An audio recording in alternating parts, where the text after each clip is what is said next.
I'm sure it's the same in your part of the world, wherever you are, because every year there's some government funded back company that basically seems that winter's something of a shock. It comes around every year, but to them, they're always in critical mode. It's about to collapse, it's about to expire, the usual stuff. But how true is this latest story over here across the United Kingdom about the NHS? This, of course, is supposed to be free for all. Anybody that needs treatment can pop in at any point and seemingly, get an appointment and have your woes catered for.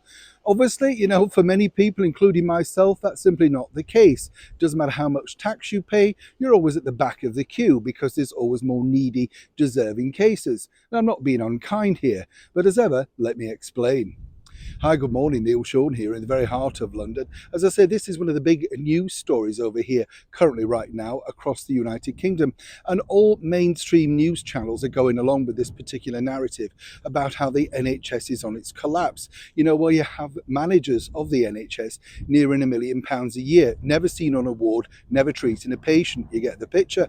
And then, of course, we've got thousands of pounds just chucked at diversity managers because seemingly they are the most thing that we now need critically on those wards and in those hospitals, telling people how to be a little bit more open-minded, kind, courteous. Surely that's just common sense, isn't it? Couldn't you teach that in the human resources introduction? Couldn't you do a test with them then? Oh no, let's bring in a collection of, at the last point, 36 managers, available positions, starting at £55,000 a year each. What's also interesting is this: when you dig a little bit deeper, the collapse of the NHS is nothing to do with the influx of people worried about the onset of a re-emergence of COVID and, of course, just natural winter flus, normal ailments and pains that we all have that we just want somebody to tend to, just to give us a bit of a kind advice, a warm warning, that sort of thing. We all know what we really should be doing: looking after ourselves, wrapping up and eating well, if you can. But it's this that I've uncovered that's absolutely fascinating, because general practitioners, GPs over here, they're also too busy going out to the migrant hotels to see all the migrants that are influxing into the country daily. So they get to see a doctor far ahead against someone who, of course, has paid tax in advance. You get the picture. Now, the other side of it is this: not only that, but then if they have any specialist needs, treatment, say for instance, medication that they require instantly, they get it all free. And more importantly, now there's a black market emerging from this, because they are telling people the certain things that they require, certain things that they may have, and then selling this on the black market, or indeed sending it back home. So you can see how this whole particular thing is completely broken. But the bottom line, the fast track to this, will be to simply turn the boats around, because this truly is what's draining the NHS.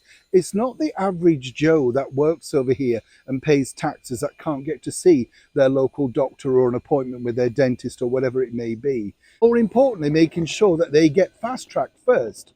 And the reason why doctors and nurses and hospitals are very keen to make sure, as they say, that they make sure they see these particular individuals are, they all get extra money for this, for their own academies, their own health centres, that sort of thing.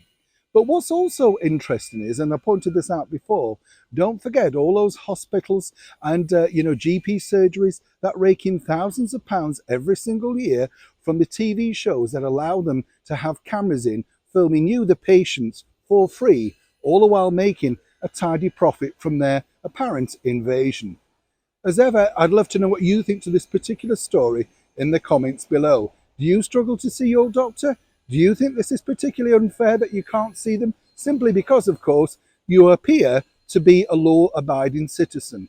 Which either way, I'd love to know. Neil Sean in the very heart of London.